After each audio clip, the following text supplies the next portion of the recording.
In April, the main Dungeoncrawler game jam organized by Dungeoncrawlers.org took place, and I happened to be one of the judges, playing over 170 entries which were created within just 1 week. Except of one, all of the games are available for free, so if you're interested, then check them out on itch.io, link in the video description. And while I will continue releasing my full playthroughs, which usually take like 10 to 30 minutes each, I wanted to also present a more condensed version. And with that, welcome to my choices for the 5 runner-ups, my top 5 picks, and a few additional titles of the Dungeoncrawler Game Jam of 2023. Rival Blades convinces with its Macintosh-imitating presentation, showing an introduction to an interesting looking story where our bodyguard got to band together with an assassin to rescue the kidnapped king. The game offers nice dialogue choices and provides a perfectly executed foundation, including perspective and movement, for a possible expanded version which could add functionality to the character system and more depth to combat. Rival Blades serves as an excellent introduction to a larger game world and makes you wish for a full version.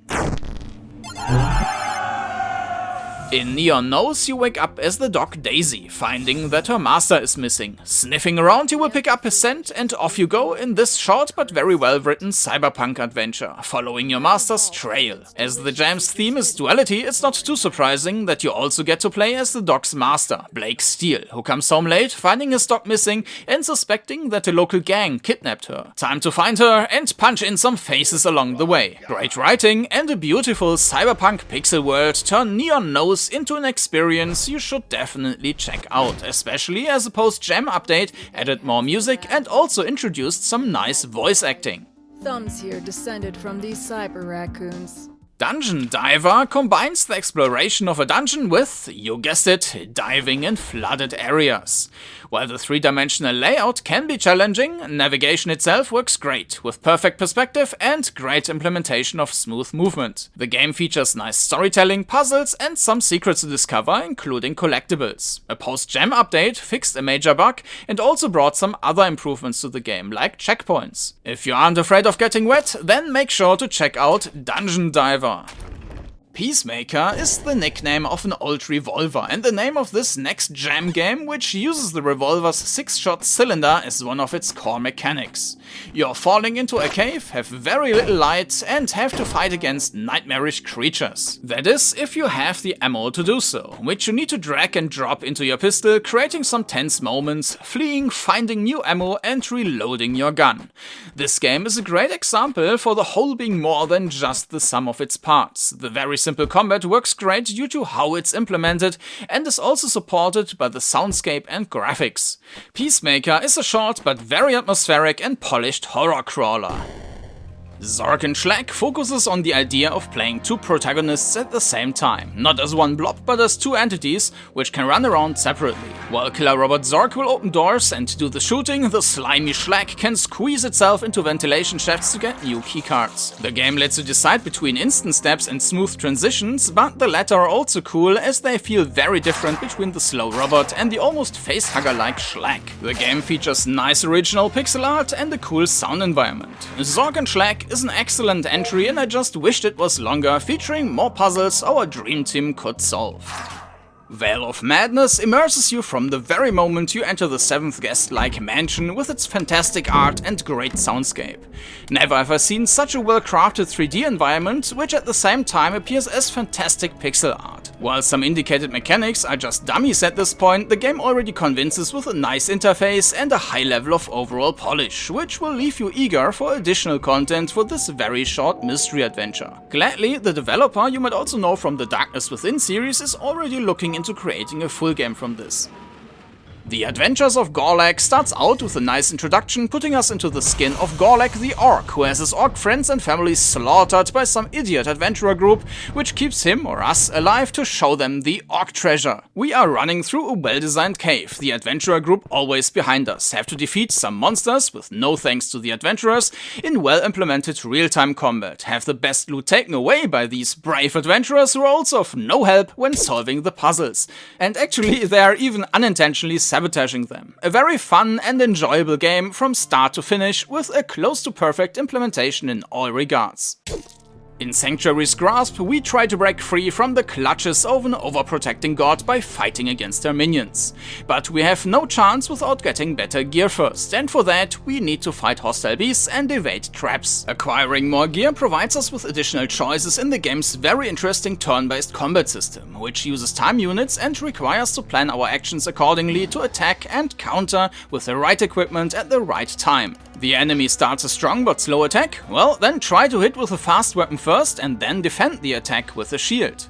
Don't be afraid to lose either, the game allows you to redo battles easily and also saves the outcome. So if you encounter the same enemy type again, you don't need to redo the battle. A fantastic implementation with surprisingly good balancing. And it even comes with a nice tutorial. All the other features of the game work great as well, from navigation in this small dungeon over storytelling, graphics and sound environment.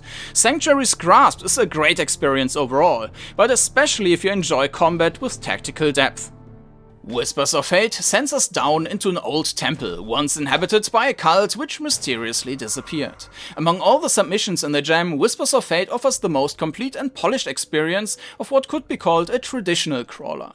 We got a party of 2 characters, a fighter and a mage, a nice looking inventory screen for the items we loot, and an attribute screen to distribute the points we get on level ups. We are fighting through a linear dungeon, doing traditional real-time battles, and along the way we will find various interesting places which aren't just nice to look at in engine, but also supplemented by additional story bits. Coupled with a great intro and outro, the game offers a very well-rounded and polished experience. If you're looking for a real-time crawler with a story, such as Lands of Lore or Stonekeep, then Whispers of Fate is my #1 recommendation in this jam.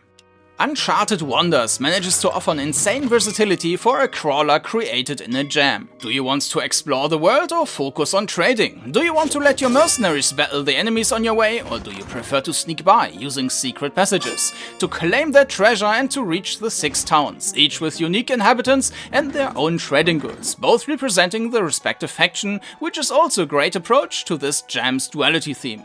Whatever you decide to do, you are sure to have fun. The navigation feels great, the pixel art is gorgeous, and the music and sound follow a very nice calming sound design. Unless, of course, there is some danger ahead. Uncharted Wonders was an absolute joy to play, and it's also one of the biggest and longest games in the jam, where you can easily clock in over 90 minutes. These have been my official top 5 entries and additional 5 runner-ups I picked as a member of the jury, though I had to consider the original jam version, which was created within a time frame of 7 days. There's one game which didn't make it into my list, partially because I felt it was too broken in its initial version. But as it was overall placed 5th with the jury votes and even placed 3rd on the community votes and also received an updated version, I wanted to highlight this game as well. In The Beast of Oakenbrook, the villagers are being terrorized by a monster, and as we happen to be a witch being suspected to also be that monster, we start out being thrown in jail. And indeed, it seems like we are not that innocent, and while breaking out, we transform ourselves into a werewolf, shredding our enemies to pieces. But does that mean that we are also the beast terrorizing the villagers, or are we the only chance to save them? If you're curious, then check out the updated version of the game on itch.io. Lastly, I want to also mention 2 other games which originated from the jam and where the developer went one step further, also making it into a commercial release sold on Steam. The Blood Mage is a rather unconventional crawler, which is set up as one big puzzle where the challenge is to find out in which order you need to kill the enemies, as each additional spell will also drain your hit points and you got to time your level ups just right. The Steam version comes with minor graphical enhancements and a better load and save option, but is otherwise extremely similar as the original jam version. Unfortunately, this game is not available for free anymore and would need to be purchased for €2 or $2. Demon Lord Reincarnation, on the other hand, is likely going to be a vastly overhauled experience from the original gem entry called Demon Lord, sharing its setting and 1-bit aesthetics, but being expanded on all fronts, including getting a completely new and more engaging combat system. While the jam version can be checked out for free, the commercial version is still in development, but can be wishlisted on Steam already. For regular updates, you can also follow Romanus Surt on Twitter. And that's it for the Dungeoncrawler Game Jam of 2023. But the next jam isn't far away. In September already there will be an extra jam with more specific rules focusing on mechanics and gameplay, while assets for 8-bit graphics and sounds will be provided. If you're interested, then make sure to check out dungeoncrawlers.org for more info. Thank you for watching, and until next time, happy crawling!